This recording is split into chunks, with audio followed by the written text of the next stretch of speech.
bago tayo mag-blind items, make sure to like, share, and subscribe to MU Entertainment's YouTube channel. At kung blind items hanap mo, pues talasan ng isipan at pagganahan paging marites dahil nandito ang segment na inyong kinahumalingan at pilit na hinuhula ng Daho! Ano ang unang hashtag? Hindi napili, pero... Ay, intriguing yan. Very, very recent lang yan. Oh. May kinalaman yan sa isang very young actor, up-and-coming actor, at isang hindi mo naman matatawag na... Actually, mas may edad yung girl. Pero bata pa rin naman si girl. Kaya lang identified siya sa mga sexy projects. Talagang sexy as in sexy all-out actress. sexy. Ay. Hindi pa nga actress. Sexy star. Sexy star. Yan. Na nag-guest sa isang parang dating show, game, something like that, blah, blah. So, di ba, may mga pinipili-pili, may mga... Di ba, ngayon kasi, pag nagdi-date, hindi lang yung question and answer na gano'n. Kasi di ba, may pinahihipo na, may pinahahawakan na, ganyan-ganyan. Ay, oh. So, itong ang search is yung girl. Tatlong lalaki, mga ano ang pagpipilian niya.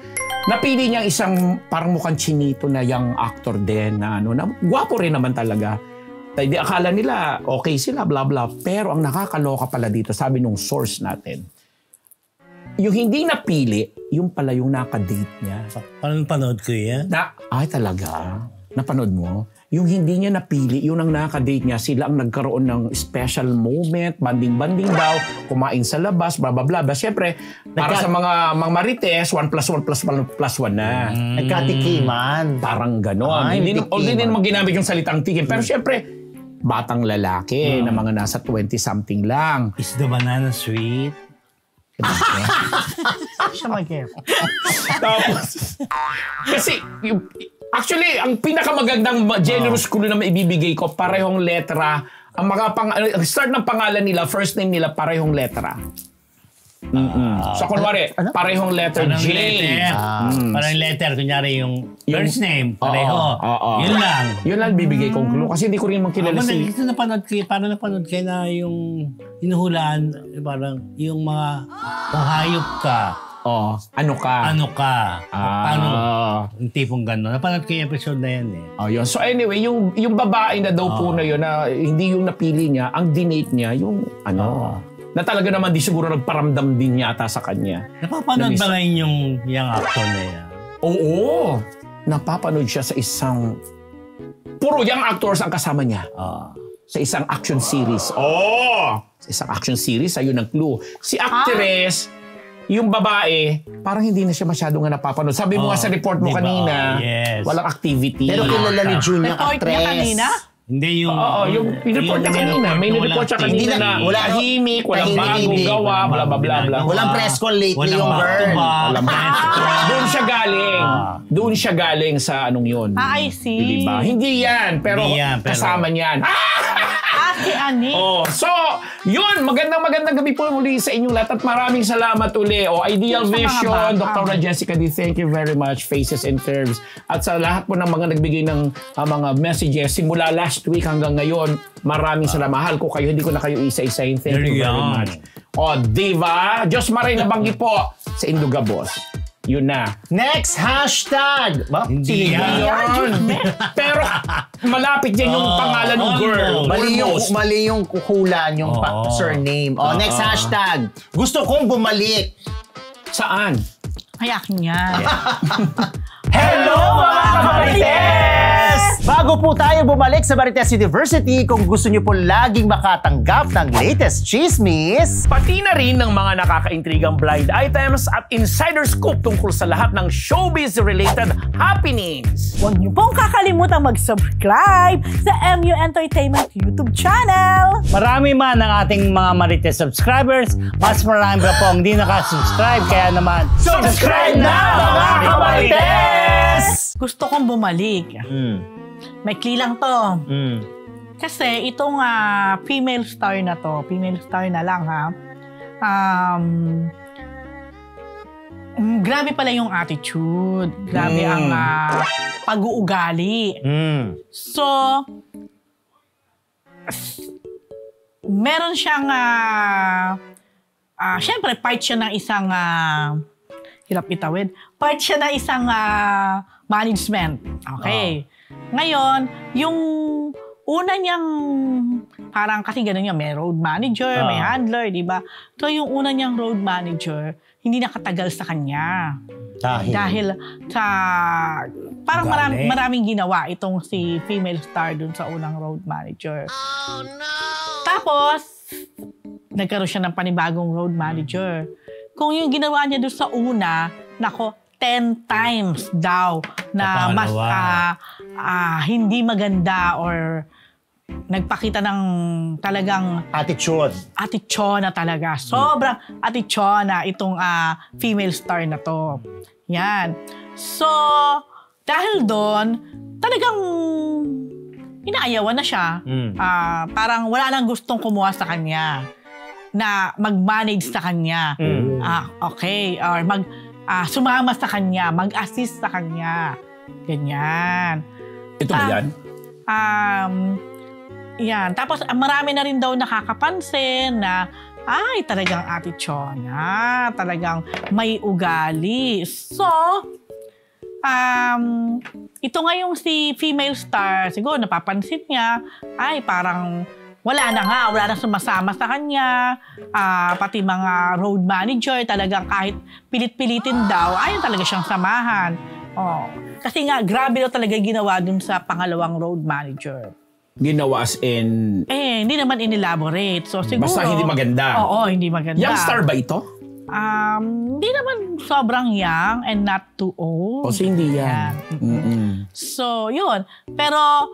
Doon pa rin siya sa management. Pero parang nagkapakita daw ngayon na parang... sige na nga, parang sorry na, something like that. So, ang sabi daw, gusto pa rin niya, gusto kong bumalik. Bumalik sa... sa management. Kasi parang ang inaano na siya, nila-let go na. Kasi nahihirapan na rin yung management. Dahil wala nang gustong humawak, wala nang gustong sumama. Hirap nun paano nga naman? Paano mag-asikaso sa kanya? Kasama mo ba yung management kanina? Kilala niya yung taga-management din si Rose. Dikit siya dun sa management. Hindi ako magkakoma. Actually, walang bogang clue. Kasama mo lang yung management kanina. Isang tanong na lang para makuha na mas mahirapan. Yung pasaway na to, nagli-lead actress, bumibida. Bida siya palagi. Ayun na. Alam na this. Basta bida siya palagi. Bida palagi. So, ibig sabihin hindi siya nagsusupport. Bida Doria. Gusto kong bumalik ang drama niya, pero parang negative na, parang ayaw. Teka lang. Parang nandun yung sa clue, nasa hashtag. Hindi. Gusto kong bumalik. Yung singer ito. Isang actress nga. Hindi ba? Basta bumibida siya.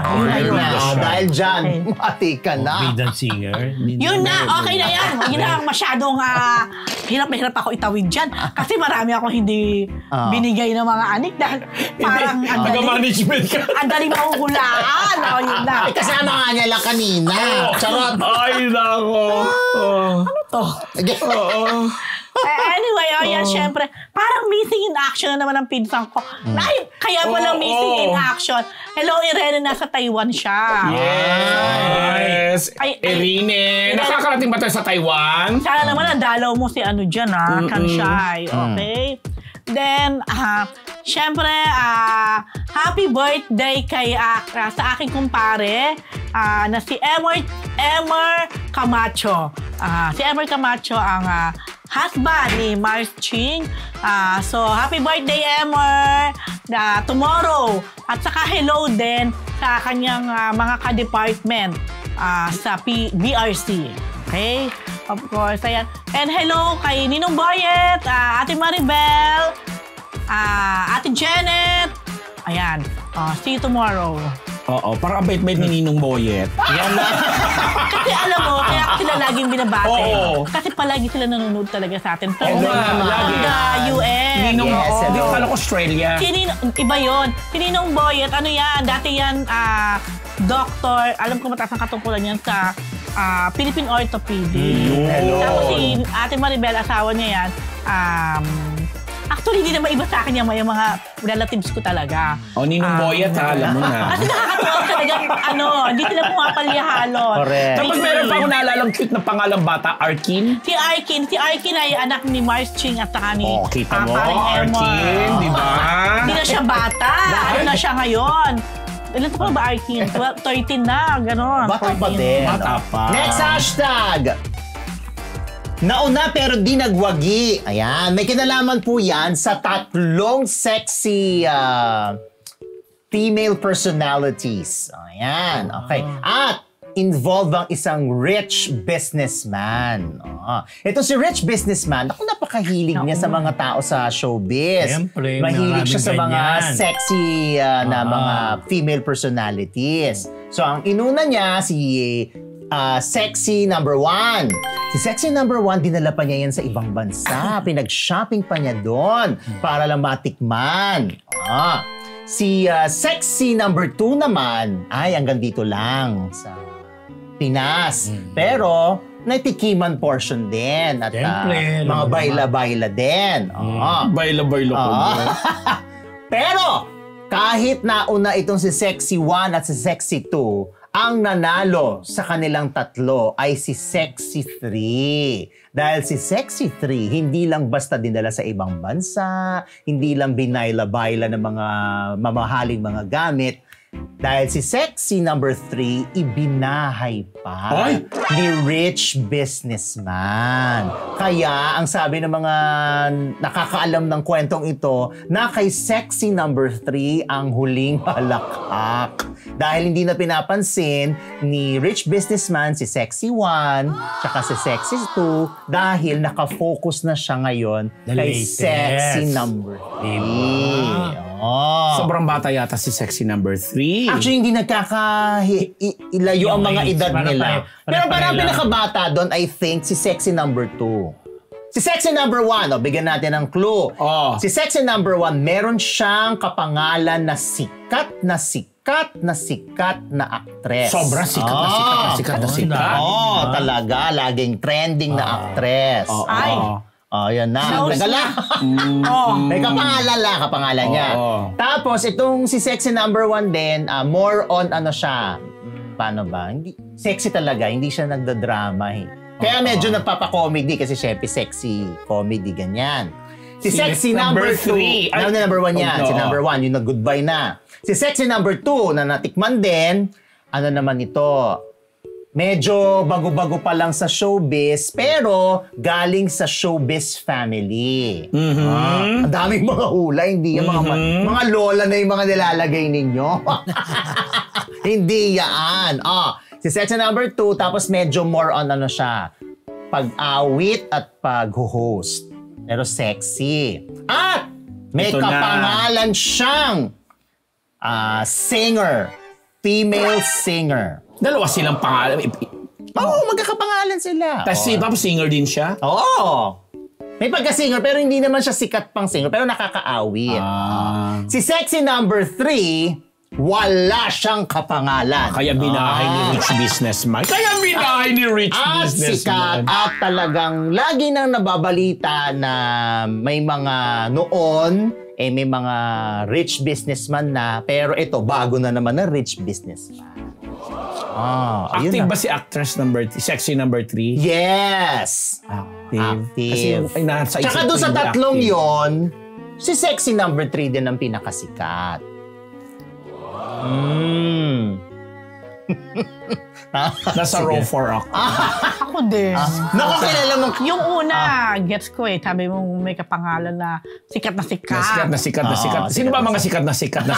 Hindi Sharon, hindi Vilma. Catherine. Di ba? Mag-enumerate ka na naman. Julia. Kim. Ewan ko. Anyway. Sikat na. Ay, oo. Alam mo na. Anyway, eto na. Dahil dyan, babati na ako. Salamat naman sa Hair Shop Salon, Salazar Dental Clinic, sa Stan Empire Lending Corporation kay Miss Belle Constantino. Yes, Ma'am Belle, friend, hello. Hello sa inyo dyan. Kaya kay... Sisi Solis McDonald, kay Gracie Cornejo, nakuha na yung NARS na kay Sneezy Nago. Nars. Kay Nice. Alan Diones, tsaka kay Lito Maniago. Ayan. At syempre, WTFU sa YouTube and Spotify. Yan. Next hashtag. Wait lang, sorry. Kay Tita Bebot ng Colorete. Oo Thank nga. you. Oo. Yes. Punta lang kayo sa Miss Scout Torillo, Carnard Team.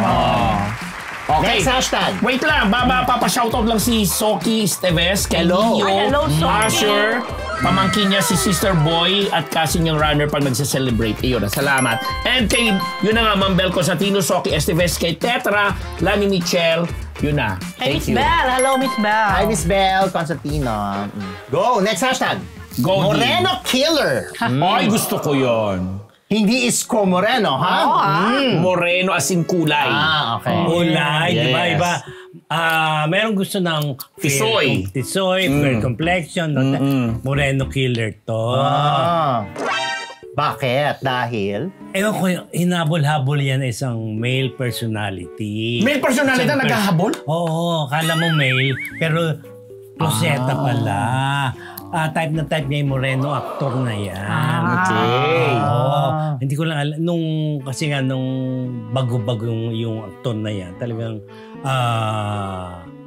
yung gwaping ang dating, tsaka yung kulay, kakaiba. Kaya biglang sumikat, tsaka matapang sa ang ginagawa niya sa pelikula noon. Pag sinabi matapang aksyon. Oo, di ba? Matapa o pa-sexy? Noon pa sexy ng Pa-sexy. action na. So, pag noon, ibig sabihin may edad na to. Oh, may si edad Moreno na yan. Killer. No, kasi yun ang si type Moreno. na type niya ng isang male personality na sikat sa kanya mundo na pamilyado pero may gusto rin pala sa lalaki. Naging sila? Hindi Nahabol niya- ba? Hindi niya. Pero ang type niya, basta ganun mga hindi niya nahabol masyado. Kasi nga, iniingatan din yung pangalan niya. Di Kasi ba? pamilyado nga. Si male personality ay may edad na. Oh, may edad na. Mukhang. Oo. Tinawag bang Adonis siya nung araw? Hindi. Ay, Ang bilis. kaloka naman. Ang ganda nun nung clue eh. Tinatawag ba siyang Adonis nung araw? Hindi daw. Hindi So, nga. active pa si Moreno. Yes, active pa yan. Sa showbiz ha? Oo. Baka nasa ibang larangan kasi. No, isang email personality sa ibang larangan. Pero hindi na masyadong gumagawa ng kasi nga baka Julian Portich yan. Kasi may asawa. Julia. Julian Oo. O dahil sarado na yung Alin? ay hindi na active na yun. Sino? Yung ginagawa. Sino? Sino? Yung Viva Max. Hindi, wala sa Viva Max yun. Wala, iba. Siguro kay Viva Max. Puro luma eh. Julian Awarded ba tong si Moreno? Mukhang. Oo, mukhang. Talaga? May award. Hindi yung Moreno, hindi yung may gusto sa Moreno. Yung Moreno mismo, yung hinabol. Mukha yata. Hindi nasa isip. Pero ko. si... Isa yun sa mga nagustuhan niya. Isa Pero lang hindi sa isa mga- lang. Pero Moreno ang type niya raw. Sa mga panahon ngayon, may hinahabol pa siyang mga Moreno Wala na, medyo actors. tumahimik na yata siya eh. Yun, pero hindi ko alam. Hindi na rin namin mahuhulaan. Mahimik na pala eh. Pero Hindi, active pa. active pa. Active pa si male personality. Oo, sa kanya mundo. Tumahimik lang siya sa pag-hunting. Pero ang type niya lalaki, Moreno. Moreno. Eh pero wala nga nang pinupurso Moreno. Kaso wala ngayon na eh. nga ngayon Wala eh. na nga, hindi kayo tumatahimik na, di ba? Basta yan ang type. Sabi nga type niya Moreno. May good ba? Teka lang, si Moreno may asawa na. Oo nga, may pamilya na nga. Hindi si ang may pamilya, si male personality. Oo, personality. Si Moreno, basta minsan may pamilya. Minsan may asawa? Oo. Hindi siya yung parang happy Tama na. family, gano'n. Oo, tama na. Ang happy family, si Ano naman male ito naging personality. machete ba to? At Alin, active hindi. na nga. Grabe, Talagang diretso. Gado lang yun, tsaka Dalawa lang yun. Sino yung isa? Cesar pa. Cesar, may Cesar Ay, Cesar Montano pa pala, sorry. Moreno rin. Oo, sa TV, si TV, si Aljur. Kaya nga. Kaya nga. Where are they now? Ayun na nga, nananahimik. Si Gardo ba nag-machete? Hindi. O sa movie. Kaya active pa yan, di ba? Sino? Sa active yan. Si Guard. Yung, Guard. yung isa niya, yung pinorso niya, no, pero hindi niya pinagpatuloy dahil nga meron siyang pinoprotektahan na pangalan. Hindi, pero yung tatlong yung may mga asawa na sabi niya hindi raw masyado. Wala raw. Oo, Sabi niya, minsan meron, minsan wala. At saka pinahulaan niya yung personality, hindi naman showbiz, hindi naman yung Moreno yung artista. personality naman. Ano namin mahuhulaan din mo taga showbiz? Hindi taga showbiz si Moreno. Yung male personality ba, hindi siya Moreno, Hindi. Hindi siya Moreno, mayaman siya. Mayaman siya. Negosyante po. Oh. Alam mo, Ito, may bahay ba yan sa may QC? Hindi, may mga properties. Isa-isa na lang ba ito? Kasi nahihirapan ng mga taga-Marites. Kailan mahirapan? Kung kami nga nahihirapan, di namin mag-gets. Oh. Diyos ko, sa'yo nga rin nahirapan. Oy, marami nag-text na napanood daw nila yung game show na yun. Alin? Yung blind item ko, napanood daw nila Ayan yung daw. game show. Manood ko yan. Oo. Hindi yan. hindi daw yan. Wala si Gardo. Okay na. Bumati ka na. Happy birthday Doris, to di ba, Chete, Frederick Gardo pa Kabawatan kayo? na nasa Portugal ngayon. Moreno ba si Mark Heras? Hindi. Hindi, paputi. Puti si Mark. Kasi baka lang po nasa ibang larangan si Jojo. Grabe. Okay, maraming So, si main personality. Ayan. Sabi ng comment. sa amin. Si Kuya John daw, Herman Moreno. Hoy, wala na yun. Huwag na yun. Kaya nagalit si Top, hindi kasi nakikinig sa BIN din. Ayan, nandiyan na naman si Alan Jones. Negosyante pala si Alan Jones.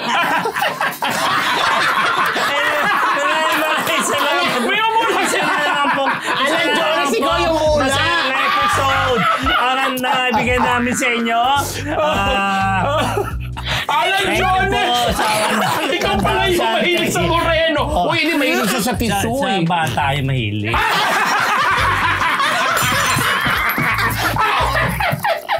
Oh my God! Alan Jones, gising ka pa ba? Oy. Sorry. Hindi ko biro lang namin yung huwag nyo kami siseryosohin. Pero sa Toyos, basta. Mag-get talaga ang trip niya. Si Monday yan po mula sa Marites University. Yan po ang Daho! Hindi ko na alam sasabihin ko.